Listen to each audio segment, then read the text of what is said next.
Welcome back to Crypto Off the Chain with Mark Hill and Bruce Holmes. Yeah. Mark, how you doing? I'm doing great, bro. How you feeling? Man, I'm doing well, man. I see you've been studying again, bro. Man, we always gotta be a student of the game, man. Man, you are. I don't know everything. I'm trying to learn everything I can, bro. I thought you knew everything.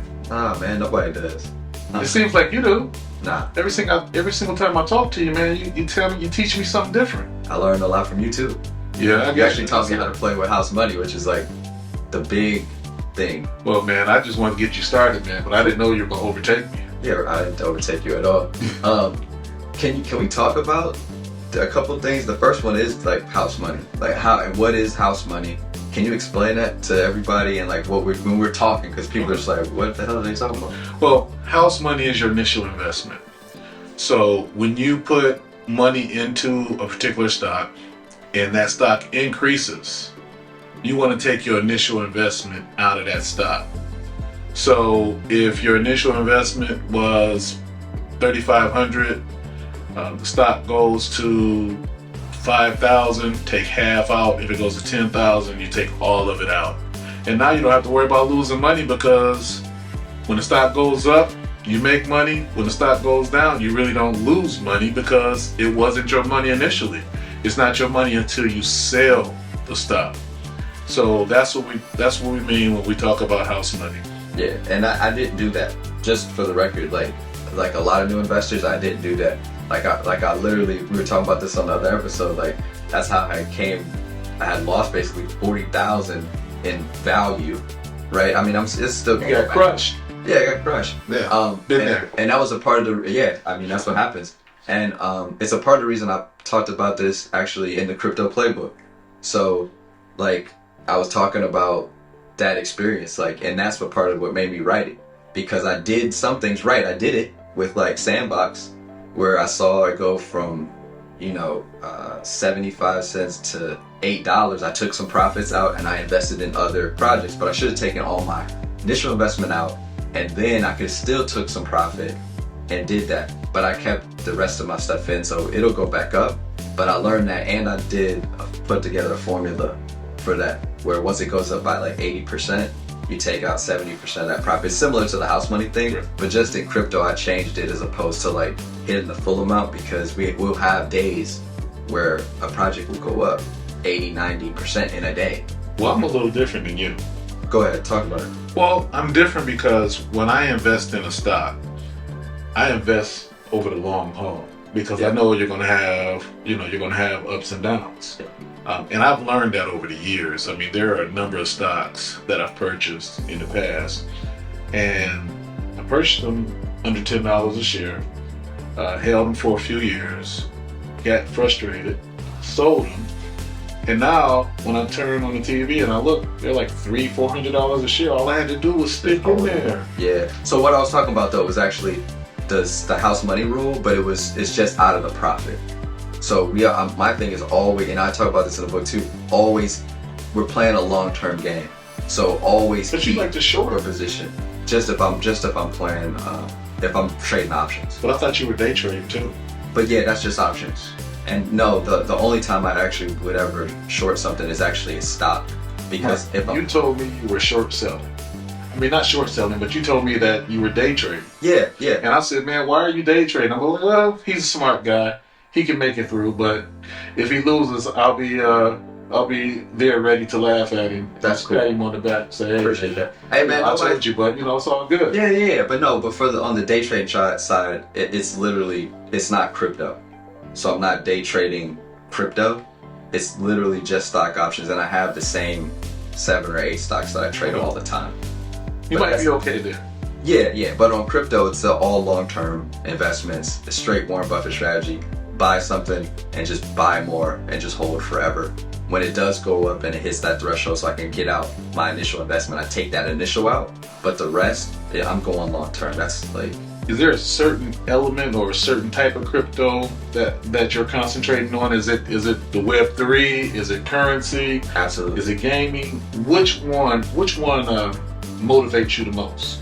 It's not even a motivation, but it's just the ones that make the most sense to me are just infrastructure projects, because you can't get around it.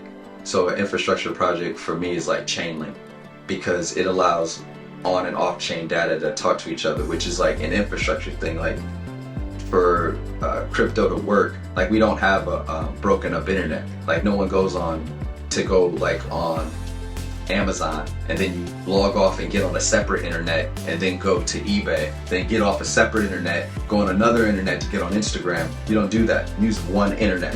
So Chainlink helps to put all these projects together. Just it's similar to what like Cosmos does or Polkadot. They like in that. So I like the infrastructure projects, and everyone else, everybody that knows me knows I also like crypto gaming. But it's not like I'm not just investing in 50 gaming projects. It's just the core infrastructure projects. I think this will be a good time because you mentioned pretty much the same ones all the time, the ones that you really have interest in. Yeah, Sandbox. But games. I think this will be a good time to talk about, maybe take 3 of them. Okay. And tell people what those 3 different cryptos do and why you're interested in those 3. Any of those 3 focused on revenue or currency? Yeah. Which ones are focused on gaming? Okay. Which ones are focused on Web3? Yeah. So I think that will kind of give people more perspective on when they're looking or researching crypto, which areas they may be interested in investing in. Got you. And a good place for everybody to start, just to go like see prices on different crypto projects and learn more, is coinmarketcap.com, because you can go right on there, you can see current prices, and then you can search by category. So you can look at gaming, you can look at infrastructure, you can look at finance, you can look at DeFi. Like there's a lot of different ways to look. But to answer your question, so I'll give you 3 in 3 different areas. So in gaming, I like Sandbox. The reason why I pick Sandbox is because it's a lot like Roblox, right? Like my niece and nephew are heavy. Every kid that I know, especially my niece and nephews, because I'm with them a lot, they all play Roblox and they all spend money, like V-Bucks inside the game, but they don't own that stuff. So they build houses, they got avatars with all these different clothes, and that costs real money. But now in Sandbox, they would own all those assets and they could go sell them in an open market when they get a little bit older and they're like 13 and they're into different stuff. They'll be able to sell those assets to another kid who's 8, 9, 10 and ready to enjoy the experience. So for that, they own the asset, it's ownership, and they'll actually be able to make money off of that. So Sandbox and as a gaming company, they actually are bringing in revenue. So most of the crypto projects don't make any money. So this is a difference. That's why I like gaming, because it actually is revenue generating. There's a clear revenue model. We sell in-game or in-app purchases. So I mean, those cryptos, those gaming cryptos, Yeah. Are they working with gaming companies or are they gaming companies? They're becoming their own. Some of them have partnerships, but like Gala Games, they're a whole studio. They're from the team that was behind Zynga that made like Farmville. Another stock that lost money on. Yeah. So, but They came back, by the way. yeah. So like, but the team behind Gala Games is really strong. They're not only just doing the games, they've got like 10 titles, they're a whole studio. So it's like investing in like Epic Games, right? Which is publicly traded. Same thing is like what they're doing is similar to like what Microsoft's done on the gaming side. And the dopest thing about Gala though now is that they've launched founder nodes. So like me and you, as just fans of the project, can own that. When transactions happen on the network, we get paid a cut. Same thing with the partnership they have now with Gala Music, because they understand the power of ownership for artists. So like Snoop Dogg, Ice Cube, Too Short, E40, they're releasing projects on Gala Music, which is crazy because you look at what the NFTs can do, the fact that they own those rights, that they can do a lot of stuff with it. It's a huge breakthrough, I think, for artists. Every artist will have every album come out as an NFT, they'll have their own token, and people will be investing in things they know. Like a lot of people don't know stocks or even crypto, but they know their favorite artists. They know music very well. They can say, oh, that person's gonna be the next Drake. That person's, a lot of people understand music and they love it. They have a passion for it. So that's easy for them to understand and invest. And I think this is beautiful for non-traditional investors to have a place where their intelligence in music can parlay into actual smart investments. So that's why I like Sandbox Gala. On the financial side, I'll say XRP, because XRP is replacing Swift, and we have to have some type of international way to transfer money. So you're saying it's replacing as if it hasn't already replaced? I mean, go ahead, you talk about No, I don't know. I'm asking you because you're the expert. Well, no, I'm not the expert. I'm just saying that, and you would know more than me because you're in politics, so you would understand that. But I've never transferred money across the borders with XRP. But I'm heavily invested in XRP. Full disclosure. Why did you get into XRP? I got into XRP because it was under 40 cents, and it's the gold standard in terms of transitioning money across, countries. Yes. So that's the reason why I got an XRP, and it has a huge network of people that are behind it. Yeah. So the other reason I got an XRP is because it's in the middle of a lawsuit. A positive decision surrounding XRP could catapult the stock to a level that I will see great returns. I agree. I mean, I'm in it for the same reasons, plus a couple other ones. I was going to ask you though about the lawsuit. So it's been going on for a while now. Like the lawsuit's been a while. How close do you think we are to getting an actual bird? Because it's bigger than just XRP or Ripple Labs. It's like this case will set precedent and say, hey, this is it'll actually lay the groundwork and say this is a currency or it's. I think we'll see some form of regulations in place before that lawsuit is settled. I was thinking that the lawsuit would be settled by the end of the year, but it's the federal government, and the federal government is not playing to lose, but I'm not sure if they can win this case. Why not? Because there are too many people invested in XRP. It is the future of currency. I mean, even the United States of America is looking at going to a digital dollar. So you're not going to be able to stop it, or the government's not going to be able to stop it, but they can delay a decision. Yeah, and why would they want to delay? Like, what's the interest in the delay when they could clear regulation, people can know what they can and can't do? A lot of the Fugazi projects. Control. Gotcha. Control, the ability to tax. And, I think that is a big issue around. Can we talk about that? Yeah, that's because I was looking at something earlier today. Yeah, so we were talking about this earlier today, and you were telling me, yeah, it's gonna happen, and I was kind of salty about it, because there's a thing, like, anyone who's familiar with airdrops, so airdrops just are, if like you're an early investor in a project, you believe in something, you invest early, they'll go ahead and drop tokens into your wallet, like for free, and sometimes those tokens are worth a lot. Like people will get an airdrop and be like, okay, the value of those tokens in the airdrop might have been 50,000. 10,000, even 5,000, even 1,000. It's free money. So like all airdrops are good to me, but like governments are talking about taxing airdrops as like a gift purchase or something. I just don't like that. I feel like if you were able to find a good deal or see a good opportunity, you invested in it, and they give airdrops for free, I don't think you should be taxed on those gifts. Well, the thing is, the United States, we're already in the red. Yep. And we're giving Ukraine billions. Like every other week we're writing $1 billion check to Ukraine. So how else are we going to recoup that revenue? Because we're in debt to China and other countries. Yeah. But how else we're going to recoup that revenue? It's through taxes. I mean, I just don't understand why we didn't go ahead and pass the regulation and just tax crypto straight up anyway. I don't either. I mean, but it seems like, this is something that is generating billions of dollars. They need to go ahead and settle the lawsuit with XRP. Yes. They need to go ahead and put regulations in place, and they just need to clean out all those cryptocurrencies that aren't doing right by the investors. Yeah, but you know what's interesting? The whole point is like on this regulation tip, I'm really happy though that it hasn't been regulated yet, and I'll tell you why. Because in any other market, like a lot of the investments only are able to be accessed by what they call accredited investors.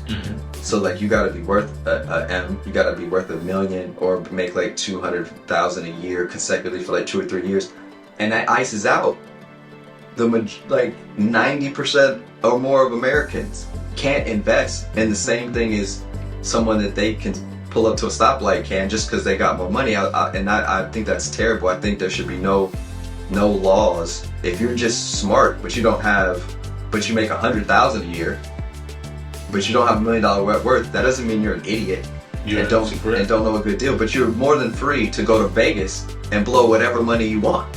There's no regulation at a casino table that says, hey, I can't go blow my 100 grand salary on blackjack and bet it on red.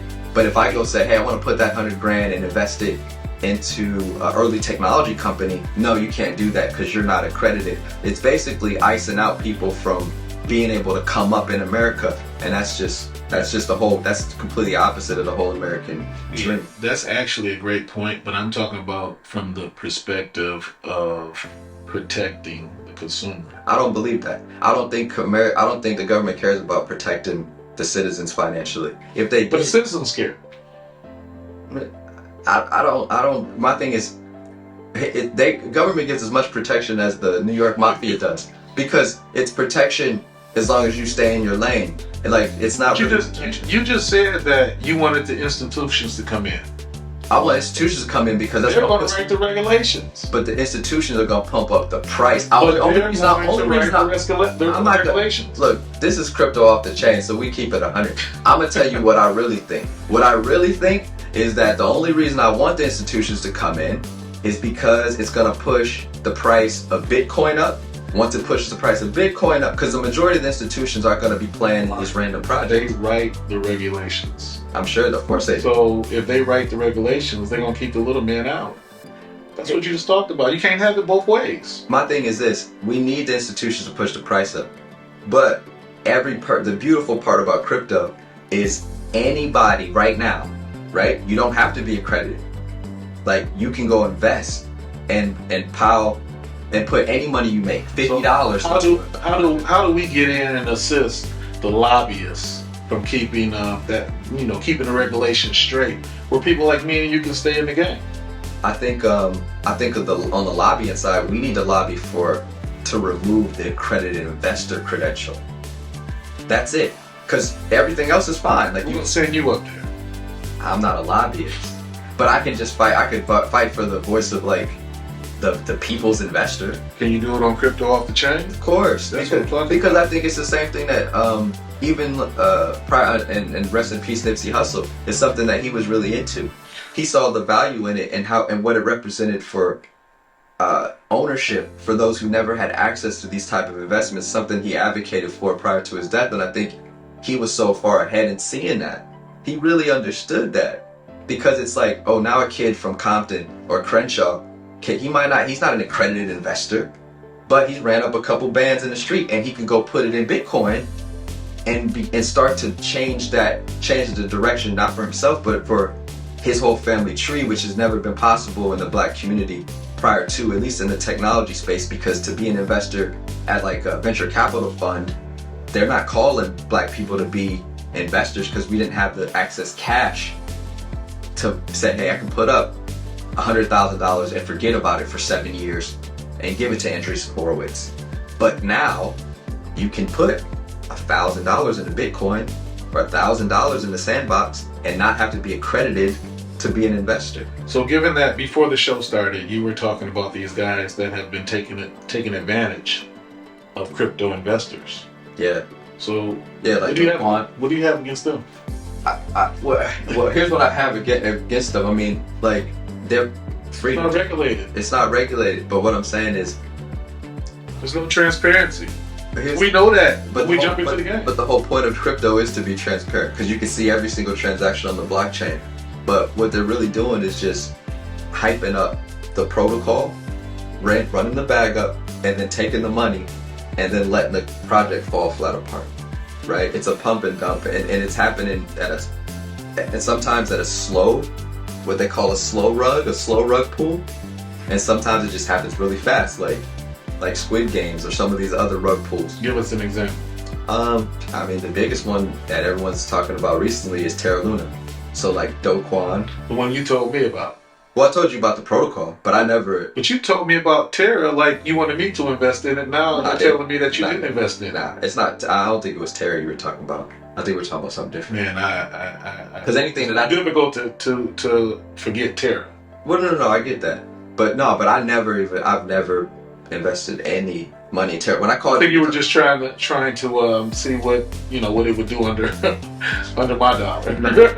No, we talked about XRP, we talked about some other stuff, but on Terra, no. What the interesting thing to me about what happened was there's a huge, just like there's the XRP army, and there's every token has their own like fan base, but people were really hyped on Terra because of like the speed of the network and like the community, really, because the size of the developers that kept coming. Developers equals more investors equals growth into the price of the token, which is good. But like the thing about what they were doing is that the difference with Terra though is because they had a stable coin, right?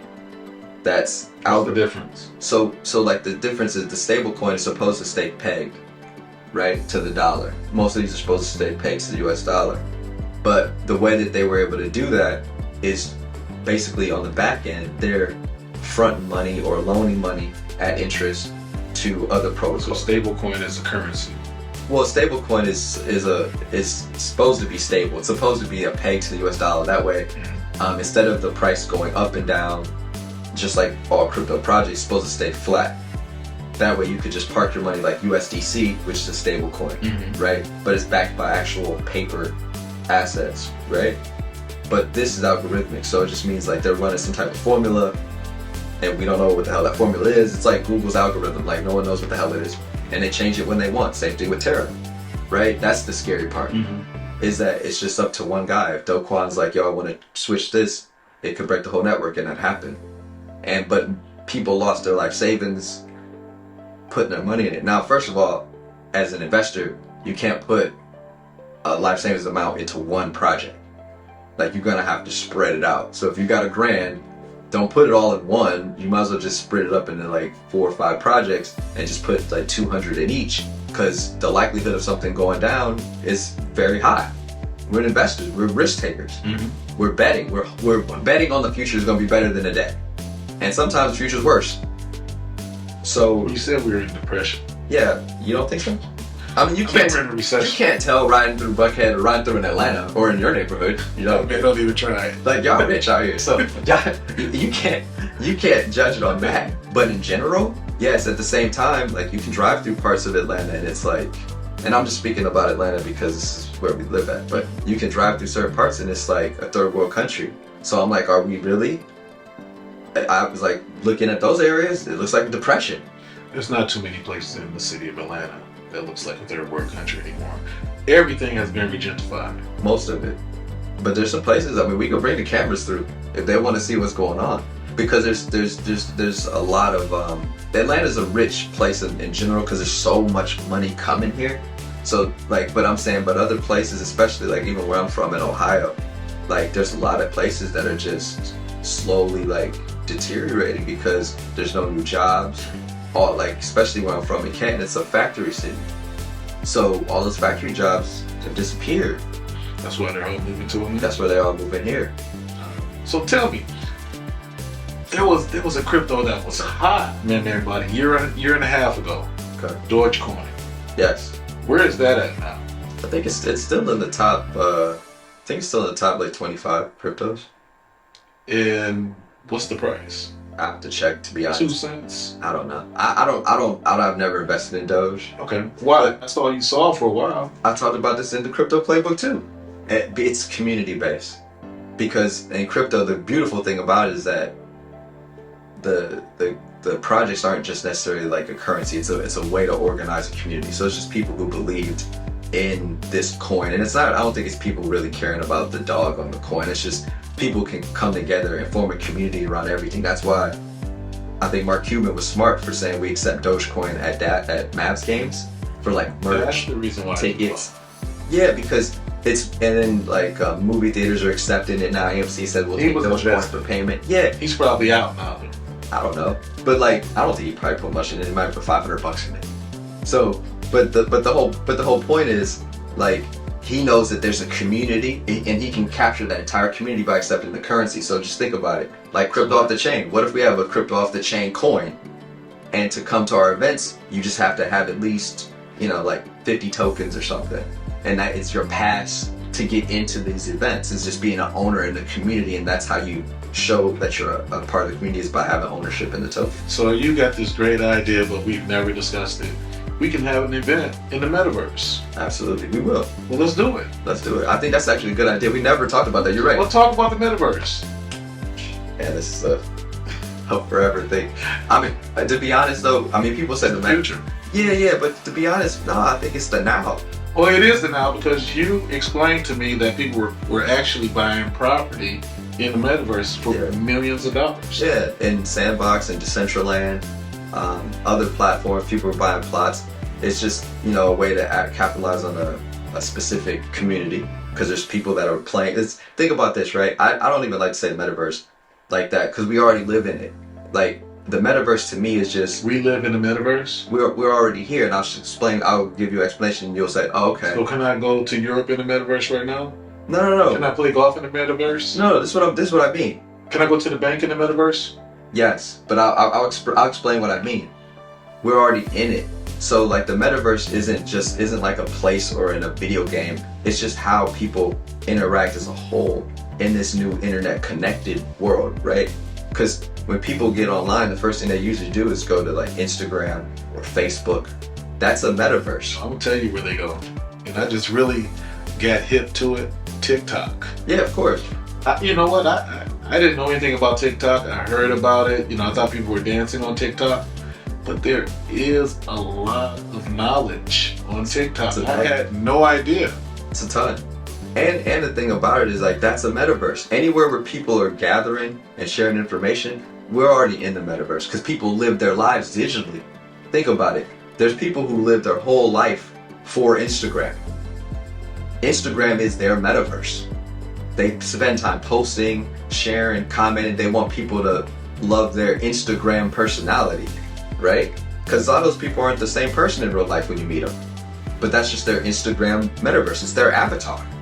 So I feel we already been in the metaverse. Like, look at anybody who's heavy on Instagram, TikTok. Well, it's heavy what you just said. I mean, we're in the metaverse. We already live in it. These other extensions, like what you're probably thinking about more is like virtual reality.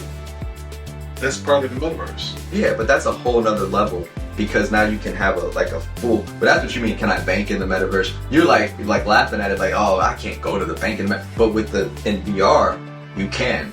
I had that stock as well when I sold it. What? I sold it for. Actually, I made money on it. It was a stock that sold those glasses. Yep. And I can't remember the name of the company. Do you know Facebook stock? Oh man, I lost out on that one. Because they have the Oculus glasses. I know they probably purchased it. My nephew has one. He plays it. It's dope. Yeah. It's really good too. I am so upset, man. I bailed on that company. I did make a couple of dollars on it, but I bailed on it right before. Why? Why'd you get out? You didn't think it was going to go anywhere? No, and then as soon as you got out, it took off. Facebook started talking about it, and it took off. Got you. It's all good. It happens as an investor. See, that's the honest thing. It happens like that. Yeah. Sometimes you get scraped, or you get out, and as soon as you get out, it takes off. Yeah, it takes off. That happened to me multiple times. So that's good. Yeah, but you want to go. Of course. You want all the money, man. Of course, but that's not even honest. Like, it's just nobody's bats 1,000. Like, no one's perfect. Well, we know you can't time the market. The market is an animal within itself.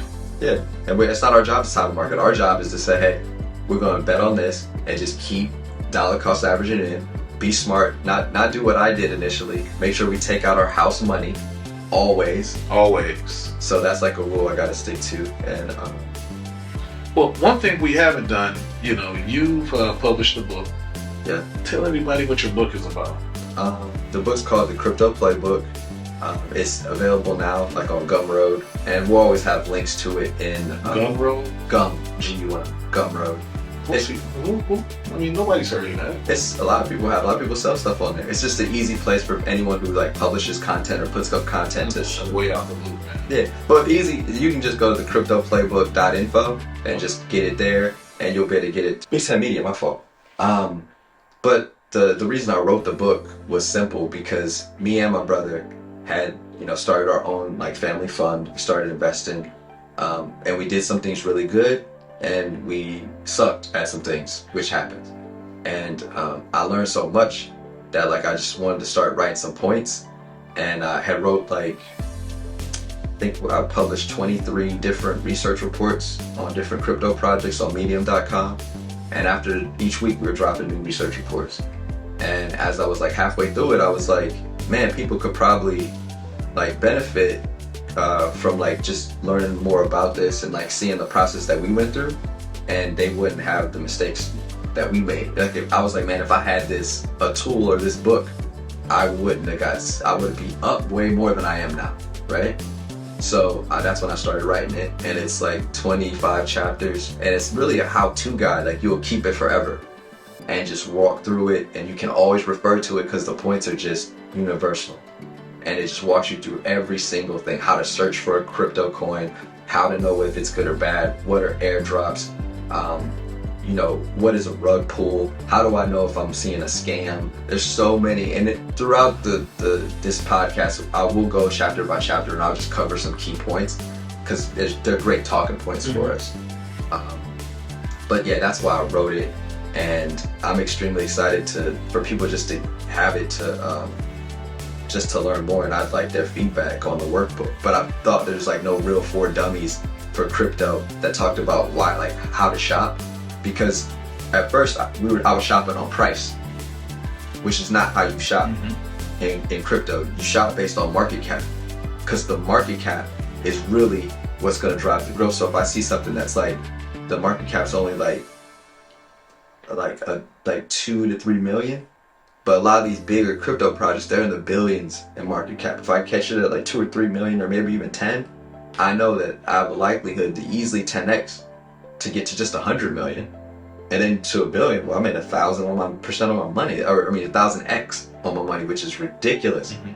So like, that's what I learned is like the biggest thing for me. And I talk about the book, and I break down little examples. There's so many like actual examples. Like I put $1,000 in at this market cap. It goes to this. This is my new profit, and then we break down how to take the profit out and play with the house money. So it's literally step by step. It's super detailed. It's a ton of pages, but it's super easy and user friendly. Like it's all big letters. It's like your grandma could read it and start and understand what's going on. And that's what I wrote it for. And then I also threw in the Cryptionary, which is like the crypto dictionary. I just threw it in the back for free, so it's included. Beautiful, beautiful. Well, that's it for today. Thank you for joining Mark Hill and Bruce Holmes for Crypto Off the Chain. We'll see you next time.